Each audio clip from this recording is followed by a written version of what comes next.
কি হয়েছে বলো? মুখ গোমরা করে আছো কেন? কি হয়েছে? কথা আছে। দেখো আমার কাছে কিন্তু কোনো টাকা পয়সা নাই। তার সঙ্গে কেন কথা বলো? ভালো লাগে না। আচ্ছা ঠিক আছে, বলো কি হয়েছে? আমার ফুপু আসছে। আচ্ছা, সেটা তো আনন্দের খবর, তুমি মুখ গোমরা করে আছো কেন? আরে মেয়ের বুদ্ধি শুদ্ধি কবে হবে? এখন এসে যদি দেখে আমাদের সংসারের এই হাল, তখন কি ভাববে? মানে তুমি ফুপুর সাথে চাপাবাজি করতে গেলে কেন? কন্ট্রোল থাকে না। উফ। আর কি করবো কিছুই মাথায় আসছে। আইডিয়া। কি? ফুপু কদিন ধরে থাকবে বলো তো? তাহলে একটা ফ্ল্যাট ভাড়া নিয়ে নাও, ফুলি ফার্নিশড ফ্ল্যাট। এরকম একটা সময় আমাকে কে কি? 1 মিনিট। হ্যাঁ সুমন, তুমি তো আর যোগাযোগ করলে না। আমি যে তোমাকে একটা বাড়ি খুঁজতে বললাম। শোনো সুমন ভাই, এদিকে একটা সমস্যা হয়ে গেছে বুঝছো। আমরা যে বাসায় থাকি এখন, তোমার ভাবি তো এখানে কিছুতেই থাকতে যাচ্ছে না। সে এই বাসায় ভূত দেখতে পেয়েছে, তিনও সে থাকবে না। আমরা না ইমিডিয়েটলি কোন একটা বাসায় শিফট করতে হবে। তুমি শোনো, তোমার মামার সাথে তুমি একটু কথা বলো, আমি তোমাকে বুঝিয়ে বলি, তারপর তুমি ম্যানেজ করতে পারবা। বাস এখনো আসে নাই। এত আনপ্রেডিক্টেবল বোঝাই যায় না। কি বলছেন রে? এই পৃথিবীতে সব থেকে বড় কি জানেন? মুরব্বির দোয়া, তাই না ভাই? মুরব্বির দোয়াই, কিন্তু হঠাৎ করে এই কথা কেন ভাই? উবারটা ভাড়া করলাম, আর মা দেশের বাড়ি থেকে বেড়াতে আসতেছে ঢাকায়। বেশি করে ভাড়া দিয়ে হইলো উবারটা নিলাম। ঠিক করিনি? খুব ঠিক করছেন, খুব। কার দুনিয়ায় মানুষ নিজের বাবা মার কোনো খোঁজ খবর রাখে না। নিজের আর এই যদি একটু এসির বাতাস না খাওয়াইতে পারেন, একটু পরমাপের মানুষ পরমাপের। আমার জীবন কাহিনী শুনলে আপনার চোখে পানি ধরে রাখতে পারবেন না। অনেক কষ্টের। কেন ভাই, কি হয়েছে? আজ আমি নিঃস্ব। আমার সব ছিল, এই বাড়ি সব ব্যবসা করতে গেছিলাম বন্ধুর সাথে, ধরা খাওয়াই দিস, আর কিচ্ছু নাই। আরে ভাই, মন খারাপ করবে না। এইসব মানুষের বিচার আল্লাহ করবে। অনুরোধ করে আপনি রাখবেন। বলেন। মানে আমার মা যদি আসে, বলেন না যে এই গাড়িটা আমার না। বুঝতে পারছি, টেনশন করেন না, বুঝতেই পারবে না। আর আমার নাম আমার আছে না আপনার কাছে, পৌঁছে যাবো, আপনি টেনশন নেবেন না, বুঝতে পারবেন না। ভাই আরেকটা অনুরোধ করলো প্লিজ। বলেন। ইয়ে মানে না, ছোট্ট একটা অভিনয় করতে হবে। অভিনয়? তো গাড়ির মালিক আমি, তো আপনি এখানে কি করছেন? আমার ড্রাইভারের চরিত্রে একটু অভিনয় করতে হবে। অভিনয় করবো আমি? জি ভাই, প্লিজ ভাই। ঠিক ধরছেন, এই যে প্রাইভেট চাকরি বা মানুষের চাকরি করি না তো নি। ভাই প্লিজ, আমার মার জন্য ভাই। শোনা ভাই, ঠিক আছে ভাই, আপনি আপনি মানুষ না, আপনি অমানুষ, মহামানুষ। থ্যাংক ইউ ভাই। স্বাভাবিক হন, ঠিক আছে। যে সানগ্লাসটা তো একটু বেশি হিরো হিরো লাগছে ভাই। চল ঝোলা রাখবেন, ঠিক আছে না? মাশাআল্লাহ, আপনার খুব আচ্ছা আপনি এখানে বসেন। হ্যাঁ আচ্ছা। কতদিন পরে দেখতেছি, তোরা ভালো আছিস তো? ভালো। বাসার সবাই ভালো? আচ্ছা। এই গাড়ির এসি তো মনে ঠিকঠাক মতো কাজ করে না। এই ড্রাইভার, ড্রাইভার এসি ভালো? ড্রাইভার, গাড়ির মধ্যে এরম বন্ধ করে কেড়ে তুমি পরিষ্কার করো না? কেন বন্ধ করা শুরু করে দিলে? তোর মতো ভালো মানুষ পাই এত সঙ্গে উঠবো, তাই কঠিন শাসনে, বুঝছো? হ্যাঁ বুঝছি বুঝছি। ওকে, ঠিকঠাক মতো পরিষ্কার করবে। সুন্দর হলে চালাও, কোন দেখতে শান্তি লাগতেছে। আমারও। তুমি এক বাসে চলো। হ্যাঁ। ইয়ে ব্যাগ ডালাটা। রাত বাবা, জি? ব্যাগ ধরলে কেন তুমি? না মানে ইয়ে হালকা তো, ছোট। আরে কি এর হালকা হ্যাঁ কাছে দাও, হ্যাঁ লইবো। হ্যাঁ এই নবাব, ব্যাগ ধরো। ও মাই গো, সায়া কি দেখে? তুমি কি চাকরি এনে করতে চাও নাকি করতে চাও না? মালিক ব্যাগ নামাইতাছে আর হে আপ করে চাই রইছে। চলো ভিতরে দিয়ে আসো। যাও। আরে বুবু, চুপ হয়ে গেছে কি? ভিতরে নিয়ে যত ভিতরে। Thank you. উফ, আপনি যা করলেন আমার মানে। দাঁড়ান, মহিলা আপনার কি হয়? আমার ওয়াইফ। তাইলে আপনারা আমার ফুপু বললো কেন? ফুপু ডেকেছে নাকি? ফুপুই তো ডেকেছে। ফুপু ডাকছে, ও অভ্যাস। ওই মামা তো 15 বিয়ে করছি তো এটা ছাড়তে পারিনি। আচ্ছা আপনার বিল কত হচ্ছে ভাই? 1431 টাকা। না কে 1500 দিতাম। আপনি এক কাজ করেন, আপনি কালকে নিয়ে যান একবারে, কালকে আবার মা বেরোতে পারে বুঝছেন তো। আপনি তারপর আসেন এসে, আর এই যে ভাইয়া আপনার সানগ্লাস এটা পরা দিলাম, থ্যাংক ইউ সো মাচ। আপনি উঠেন, আমি দরজা খুলে দিচ্ছি আপনার জন্য, উঠেন। জি আল্লাহ হাফেজ, সালাম আলাইকুম। সরি বা মাথা দিলাম, আসেন কিন্তু ভাই লেট করেন না। এখানে আসলে বসাই হয় না, উপরে চারটা রুম আছে, আবার সার্ভেন্ট রুম আছে, সব আছে, উপর থেকে নিচে নামাই হয় না। আর উপরে প্রত্যেকটা রুমে এসি আছে, আমরা ওখানেই থাকি। তো ভালোই বানাইছো, তা আমি কিন্তু মনে করছিলাম আরো বুঝি বড়। নাক লাগিয়ে ফেলে দেয়ালো। কেন বাবু? আমার দাদি ছিল অনেক সুন্দরী, সে চোখ যত দূর যা সব জমি না কিনেছে। গ্রামের একেবারে মাঝখানে আসেন, আশেপাশের কোনো বাড়ি আসেন না, রাজার প্রাসাদ, বুঝছো না? এরম বাড়িতে আমরা বড় হয়েছি, আমরা কাছে লাগে শুধু মোটু। জি বাবু একদম ঠিক। রাহাত একটা চাপাবাজি করছিস। এখানে বসে গল্প করতেছো? দাও। রাহাত হ্যাঁ মামা। মামা না, ফুপি মা। মামা হ্যাঁ উপরে যাও, উপরে যাও, এখানে বসে এসি অন করে দিতেছি, যাও একটু ফ্রেশ ট্রেশ হোক। আচ্ছা আচ্ছা, বাতাস লাগতেছে না শরীর, যাই। গেস্ট রুমে রাখবো না, আচ্ছা। 5টা রুম আছে।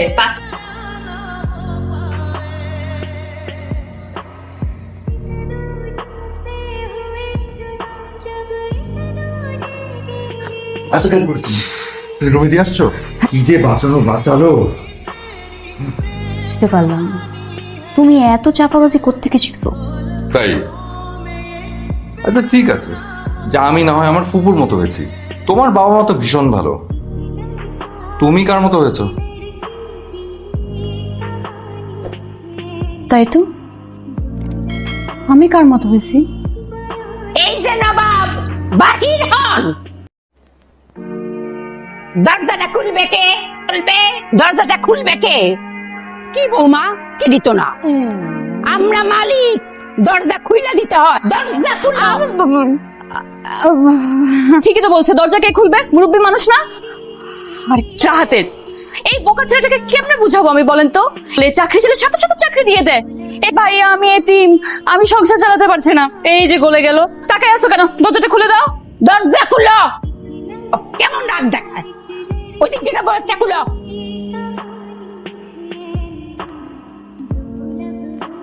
সরি, মুরব্বী মানুষ, কিছু মনে করো না, ঠিক আছে? দরজা বন্ধ করো। খাবারটা ভালো ছিল না? দামি রেস্টুরেন্ট তো, সব খাবারে মজা।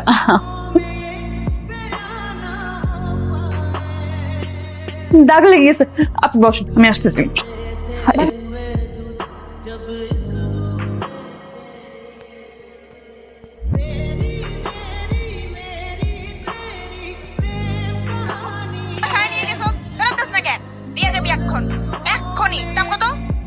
কত? 50,000 টাকা। 50,000 টাকা? হ্যাঁ। বুবু, ওই সাইড আসতে কেন? আর ফোনও ধরস না? তুই আর সময় পাও নাই না? তুমি তোমার বুবুর সাথে কথা বলতে। দিবি তো নাকি? না না না, কল দিব দিব দিব, কসম কসম কসম, রাখো। বনু, বনু কেডা? বনু বনু বনু বনু বান্ধবী আমার। ও, তে হইলো যে কইলো যে প্র্যাঙ্ক কল দিছিল, মজা করতেছে। প্র্যাঙ্ক। ও কি যে কইতাছো, কিছুই মাথার মধ্যে ঢুকতেছে না। Prank call, Facebook. এক কথায় আপনি এগুলো বুঝবে না, আর কিছু না। ও, তুই তোমার বোমরে ফোন দিয়ে আবার কো, এইটার দাম পেলাম 1,00,000 টাকা, বুঝছো? এটা করে নবাব আমলের শাড়ি, এই শাড়িটা তুমি বাদ কইরা ও হ্যাঁ বলবো, পরে বলবো, তুই কান না, কান কান। Excuse me. ফাজিল। শোনো ভাই, আপনার মায়ের এটা ব্যবহার, মা কি হয়েছে মানে? যা তা ব্যবহার করতেছে। আমি আপনার ড্রাইভার, আমি। শোনো ভাই, আর একটু সহ্য করেন। হ্যাঁ আর একদিনও না, আর একদিনও না। আপনি আমার আমি টাকা বাড়িয়ে দিচ্ছি। টাকার গোষ্ঠী, আর আগে যা পাইতাম ওগুলো মাফ করে দিয়েছি। ওগুলো দিয়ে আপনি যাইছে তাই করেন। এটা তো একটা ইয়ে, বিপদে ফেলা হচ্ছে না?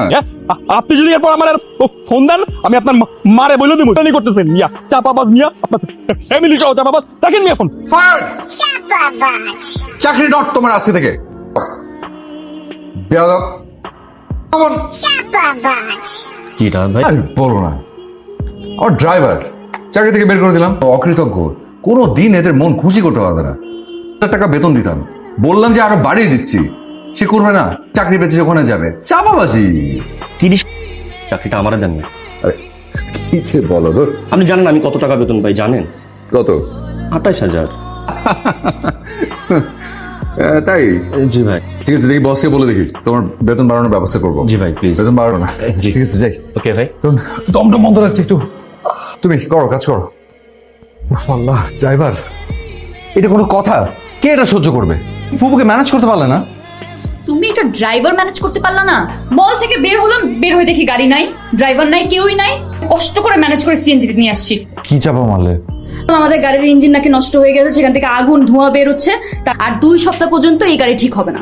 বাচ্চা, তুমি কি জানো যে তুমি আমার পারফেক্ট বেটার হাফ? বড় টেনশনের কথা তো এখনো তোমাকে কিছু বলিই নেই। ইয়ে মানে আগামী 2 দিনের মধ্যে বাড়ি খালি করে দিতে হবে। এই বাড়ির যে মালিক, কি একটা কারণে যেন কানাডা যেতে পারছে না। সে তো চলেই, কি যে করবো কিচ্ছু বুঝতে পারছি না। চলে যেতে বলবো সেটাও বলতে পারছি না, কেন যে মনে হচ্ছে ধরা পড়েই যাবো। আইডিয়া, কি? ফুপুকে বলি আমি প্রেগনেন্ট, ইমিডিয়েটলি ওয়েদার চেঞ্জ করতে হবে, তাই আমরা ইউরোপ যাচ্ছি। ফুপুও চলে যাবে আর আমরা আমাদের আগে চলে ফিরে যাবো। Yes, very good idea. আমরা নিজেদের বাচ্চা নিয়ে মিথ্যা কথা বলবো? সেটাই তো। হ্যাঁ, আমরা তো আসলেই ভেবে নিয়ে নিতে পারি। কি বললে? সত্যি? সত্যি? খুবই এখানে নিয়ে এখন তো তোমার ভদ্র হওয়ার কিছু নেই। মানে এখন কেন ভদ্র হচ্ছ? উল্টা পাল্টা করেছো।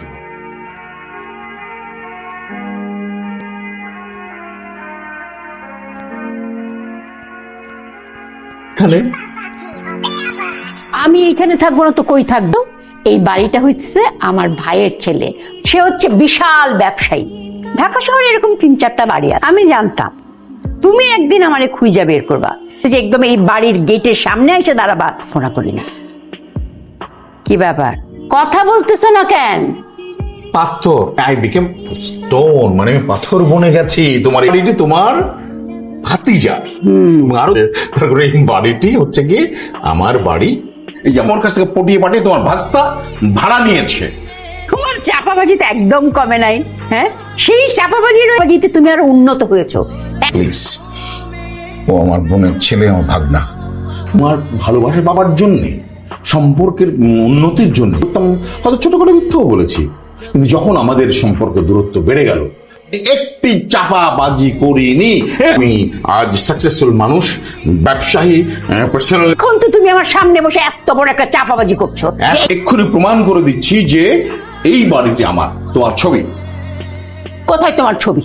কোথাও তো ছবি নাই। তাই আচ্ছা, ছবি তো নাই, ওখানে ছবি পেঁচে খেয়েছি। আমি তোকে খাবো।